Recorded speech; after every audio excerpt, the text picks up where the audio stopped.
లక్ష్మకపల్లి గ్రామంలోని ఆర్వీఎం హాస్పిటల్లో రోగికి మధుమేహ క్యాన్సర్ చికిత్సను అందించి విజయవంతంగా ఆపరేషన్ను పూర్తి చేశారు వైద్యులు. సిద్దిపేట జిల్లా మూలుగు మండలం లక్ష్మకాపల్లి గ్రామంలోని ఆర్వీఎం ఆసుపత్రిలో డాక్టర్లు రోగికి మధుమేహ క్యాన్సర్ చికిత్స నిర్వహించి విజయవంతం చేశారు. హన్మకొండ జిల్లా నడికూడ మండలం రామకృష్ణాపురం గ్రామానికి చెందిన సాంభయ్య గత కొన్ని సంవత్సరాలుగా కడుపులో మధుమేహ క్యాన్సర్తో బాధపడుతున్నాడు. తన కుటుంబీకులు ఆయనను ఆసుపత్రుల చుట్టూ తిరిగి చూపించగా చికిత్సకు సుమారు 8 నుండి 10 లక్షల వరకు ఖర్చు అవుతుందని తెలియక కొందరి సలహా మేరకు బాధితుడిని కుటుంబ సభ్యులు ఆర్వీఎం ఆసుపత్రికి తీసుకురాగా సాంభయ్యను పరిశీలించిన వైద్యులు ఆరోగ్యశ్రీ పథకం కింద ఉచితంగా వైద్యం చేశారు. ఆసుపత్రి డాక్టర్లు సుమారు 8 గంటలు శ్రమించి చికిత్సను పూర్తి చేశామని డాక్టర్లు తెలిపారు. ప్రస్తుతం రోగి సాంభయ్య ఆరోగ్యంగా ఉండటంతో అతని కుటుంబ సభ్యులు హర్షం వ్యక్తం చేస్తూ ఆసుపత్రి డాక్టర్లకు సిబ్బందికి కృతజ్ఞతలు తెలియజేశారు. నమస్కారం. ఇక్కడ విచ్చేసినందుకు చాలా థ్యాంక్స్. నేను డాక్టర్ సుబ్రహ్మణ్యేశ్వర బాబు, మేడం డాక్టర్ కీర్తి. నేను సర్జికల్ ఆంకాలజీ డిపార్ట్మెంట్. ఈ సాంబయ్య అనే పేషెంట్కు కార్సినోమా ప్యాంక్రియాస్ అంటే ఈ మధుమేహం అనే అవయవానికి వచ్చే క్యాన్సర్ రోగానికి అతి క్లిష్టమైన కాంప్లెక్స్ సర్జరీ, విపుల్ సర్జరీ అనేది చేయడం జరిగిందండి. ఈ ఆపరేషన్ చేసి ఇప్పటికి 12 రోజులు అవుతుంది. పేషెంట్ రికవరీ నార్మల్గా కంప్లీట్గా రికవరీ వాళ్ళు డిశ్చార్జ్ అవుతున్నారు. ఈ సర్జరీ గురించి చెప్పాలంటే ఇప్పుడు కడుపు లోపల చేసే క్యాన్సర్ ఆపరేషన్లలో ఇది ఒక చాలా మేజర్ ఆపరేషన్ అని అనుకోవచ్చు. ఆపరేషన్ టైం కూడా దాదాపు 10 గంటలు పట్టింది. ఆ 10 గంటలు చాలా కంప్లీట్ కాన్సన్ట్రేషన్తో అన్ని రకమైన పరికరాలు మా దగ్గర అవైలబిలిటీ ఆర్వీఎంలో ఉన్నాయి కాబట్టి, అండ్ అదేవిధంగా ఎక్సలెంట్ అనస్థీషియా టీమ్ అనుకోండి, ఎక్సలెంట్ నర్సింగ్ కేర్ టీమ్ అనుకోండి, and excellent post operative team అనుకోండి, అన్ని విధాలుగా పేషెంట్కు అందరము ఒకటయ్యి ఈ సర్జరీని సక్సెస్ఫుల్గా చేయడం అనేది జరిగింది. అందుకనే ఇంత మంచి రిజల్ట్ అనేది వచ్చింది. మోస్ట్ ఇంపార్టెంట్లీ ఈ ట్రీట్మెంట్ అంతాను కాస్ట్ ఎఫెక్టివ్ అంటే వీలైనంత తక్కువ ఖర్చుతోనే ఆరోగ్యశ్రీలో ఈ సర్జరీ చేయడం అనేది జరిగింది. ఈ సర్జరీ ఇంత సక్సెస్ఫుల్ అయ్యి పేషెంట్ డిశ్చార్జ్ అవ్వడానికి మన పనిచేసిన అంత టీమ్ మెంబర్స్ కానివ్వండి, నర్సింగ్ స్టాఫ్ కానివ్వండి, మేనేజ్మెంట్ కానివ్వండి, అందరూ ఈక్వల్లీ రెస్పాన్సిబుల్. అందరూ చాలా కష్టపడి పేషెంట్ని డిశ్చార్జ్ అయ్యేటట్టు ట్రీట్మెంట్ చేయడం అనేది జరిగింది. ఎస్పెషల్లీ ఆరోగ్యశ్రీలో ఇలాంటి మేజర్ సర్జరీ అవ్వడం, ఇలాంటి మేజర్ ట్రీట్మెంట్స్ అవ్వడం, అది ఆర్వీఎంలో అది సర్జికల్ ఆంకాలజీ వైపు అనుకోండి లేకపోతే మెడికల్ ఆంకాలజీ, కీమోథెరపీ మెడిసిన్స్ పెట్టడం కానివ్వండి, or radiation oncology current treatment క్యాన్సర్లకు, అదేవిధంగా పెట్ సిటీ స్కాన్ అవైలబిలిటీ కానివ్వండి, ఇవన్నీ కూడా ఆరోగ్యశ్రీలో పేషెంట్కు వీలైనంత ఖర్చు లేకుండా ఫ్రీ ట్రీట్మెంట్ లాగా అయ్యే అవకాశం ఉంది. కాబట్టి ఇలాంటి ఫెసిలిటీస్ని అందరూ ప్రజలు సాధ్యమైనంత వరకు దాన్ని ఉపయోగించుకోవాలని కోరుకుంటున్నామండి. ఈ బెనిఫిట్స్ ఉపయోగింది అయితే మీకు హాస్పిటల్ గురించి అయితే మంచి అంత తెలుసు కదా. మన హాస్పిటల్లో charitable hospital, trust hospital 1350 beds ఉన్నాయి. అన్ని స్పెషాలిటీస్ ఉన్నాయి. ఈ మధ్యనే 6 to 8 months అయింది మనం క్యాన్సర్ బ్లాక్ కూడా స్టార్ట్ చేస్తాం. ఆంకాలజీ బ్లాక్ ఉంటుంది.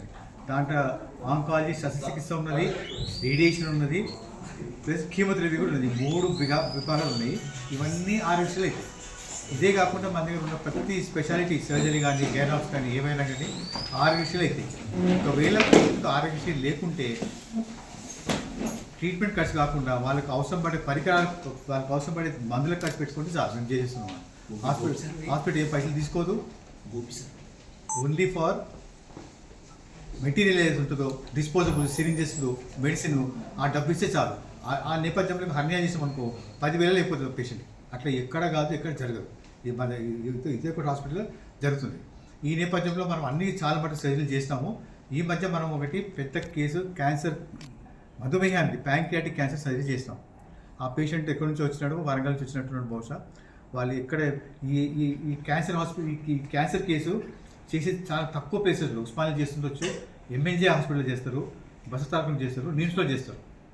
వీళ్ళు అక్కడ అంత చుట్టూ పోయినట్టు మీరు మాట్లాడచ్చు వాళ్ళతో నిమ్స్ తోటి. వాళ్ళు అక్కడక్కడ తిరిగేసి ఎందుకు మన దగ్గరికి వచ్చినారు, మన దగ్గర చెప్తే మన దగ్గరికి వచ్చినారు. మనం ఆ సర్జరీని ఆరోగ్యశ్రీ కేసులో చేసినాం. చేసేసి వాళ్ళు 13 days తర్వాత మనం డిశ్చార్జ్ చేసినాము. Patient perfectly all right. అది బ్యాప్స్ కూడా పంపించినాము. అది క్యాన్సర్ అనే వచ్చింది. దీని తర్వాయి భాగం కూడా ట్రీట్మెంట్ ఇప్పుడు కీమోథెరపీ ఉంది, కరెంట్ ఉండండి, అది కూడా మనం ఆరోగ్యశ్రీ కిందనే చేస్తాం. ఇప్పుడు ఈ పేషెంట్కి ఈ వ్యాధికి సంబంధించిన నిపుణులు మనతో ఉన్నారు. దీన్ని surgical oncologist doctor Subrahmanyam sir, Keerthi madam, వీళ్ళు స్పెషల్గా సర్జికల్ ఆంకాలజీకి సంబంధించిన చికిత్స చేస్తారు. వీళ్ళు మన దగ్గర ఫ్యాకల్టీ, మన దగ్గర పనిచేస్తున్నట్టు. అయితే ఎనీ క్యాన్సర్ కేసు మన సారు మేడం కలిసి చేస్తారు. Sir Vamshi sir anaesthesia. ఈ కేసుకు పెద్ద కేసు కాబట్టి 8 to 10 hours. Sir anaesthesia and critical care. మన సాంబయ్య పేషెంట్కి ప్యాంక్రాటిక్ కార్సినోమా ఉంది. తనకు విపిల్స్ ప్రొసీజర్ అని ఒక మేజర్ సర్జరీని ప్లాన్ చేశాము. అయితే ఈ సర్జరీ కొరకు ముందే ప్లాన్డ్గా ఒక 2 days 3 days నుంచే పేషెంట్ని ప్రిపరేషన్ చేసి, అంటే ఆయన గుండె పరంగా కావచ్చు, లంగ్స్ పరంగా కావచ్చు, మనం పేషెంట్ని బాగా స్టెబిలైజ్ చేసుకొని, న్యూట్రిషన్ పరంగా కావచ్చు స్టెబిలైజ్ చేసుకొని పేషెంట్ని సర్జరీకి పోస్ట్ చేసుకున్నాము. అంతే టీం మొత్తాన్ని అలర్ట్ చేసామండి. మన హాస్పిటల్లో ఉన్న మన ఆంకో సర్జరీ టీం కావచ్చు, అనస్థీషియా క్రిటికల్ టీం కావచ్చు, కార్డియాలజీ టీము అందరినీ అలర్ట్గా స్టాండ్ బైలో పెట్టుకొని 8 hours పాటు జరిగిందండి ఈ ఆపరేషన్ అనేది. ఈ 8 hours పేషెంట్కి బీపీ కావచ్చు, హార్ట్ రేట్ కావచ్చు, బ్లడ్ పరంగా కావచ్చు, కొన్ని సమస్యలు వచ్చినా సరే అక్కడికక్కడ మనము పేషెంట్ని స్టెబిలైజ్ చేసుకొని పేషెంట్ని వెంటిలేటర్ మీదనే ఐసీయూకి షిఫ్ట్ చేయడం జరిగింది. మన ఐసీయూలో పేషెంట్ని వెంటిలేటర్ మీదనే 12 to 14 hours పెట్టాము. తర్వాత వెంటిలేటర్ మీద నుంచి పేషెంట్ని బయటికి తీసుకొచ్చిన తర్వాత 3 days ఐసీయూ కేర్లో, క్రిటికల్ కేర్ ఐసీయూలో మేనేజ్ చేసిన తర్వాత స్టెప్ డౌన్ ఐసీయూకి షిఫ్ట్ చేశాము.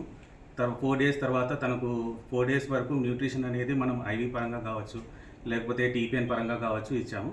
దీని 3 days 4 days ఇన్ఫెక్షన్ కావచ్చు, మళ్ళీ బ్లీడింగ్ కావచ్చు, మళ్ళీ పేషెంట్కి హార్ట్ పరంగా కావచ్చు, లంగ్స్ పరంగా ఏ కాంప్లికేషన్ రాకుండా మన critical care team, nursing team అందరం కూడా 24 hours పేషెంట్ని మానిటరింగ్ చేసుకుంటూనే ఉన్నాము. 3 days తర్వాత పేషెంట్ని స్టెప్ డౌన్ ఐసీయూకి షిఫ్ట్ చేసిన తర్వాత పేషెంట్ స్టేబుల్గా ఉన్నాడు అని అనుకున్నాక న్యూట్రిషన్ అనేది ఓరల్గా ఫీడ్స్ అనేది స్టార్ట్ చేశాము. ఇప్పుడు ఇన్ని రోజుల తర్వాత పేషెంట్ ఇప్పుడు మన ముందర స్టేబుల్గా ఉన్నాడు, ఏ సపోర్ట్స్ లేవు, ఒక నార్మల్ మనిషి లెక్కన మన ముందర తిరుగుతూ ఉన్నారు. సో ఇదంతా మన ఒక టీం వర్క్కి ఒక పెద్ద సక్సెస్. ఇలాంటి మేజర్ సర్జరీ అనేది మన పెరిఫరీ అంటే రూరల్ తెలంగాణలో ఒక ఆర్యం మెడికల్ కాలేజ్, ఇంకా ఎక్కడైనా కార్పొరేట్లో చేస్తూ ఉండొచ్చు, లేకపోతే క్యాన్సర్ హాస్పిటల్స్లో చేస్తూ ఉండొచ్చు ఇట్లాంటి సర్జరీ. కానీ ఈ కాలేజ్ శ్రీ అవధూతాశ్రమము బోధానంద సత్యారామూర్తి ఆర్యుల గోసేవాశ్రమము మరియు వృద్ధాశ్రమము పడాల. ఆశ్రమములో గోసేవ, గోవుల దానము స్వీకరించుట, మీ నవగ్రహ దోషములు పోవుటకు గోపూజ చేయబడును. మూలికా వైద్యము, గోపంచగవ్య వైద్యము చేయబడును. యంత్రములు, తావీదులు ఇవ్వబడును. శాంతి హోమములు చేయబడును. మీ ఆత్మీయుల పుట్టినరోజు, పెళ్లి రోజు మరియు వర్ధంతి వంటి ముఖ్యమైన దినములలో గోసేవ లేదా అన్నదానం చేయదలిచిన వారు సంప్రదించండి. మా వృద్ధాశ్రమంలో ఖాళీలు కలవు. చేరదలిచిన వారు సంప్రదించండి. శ్రీ శ్రీ శ్రీ స్వామి బోధానందగిరి శ్రీ అవధూతాశ్రమము అయ్యప్ప స్వామి గుడి దగ్గర పడాల, తాడేపల్లిగూడెం 2. Cell numbers 7981356374, 96180341138.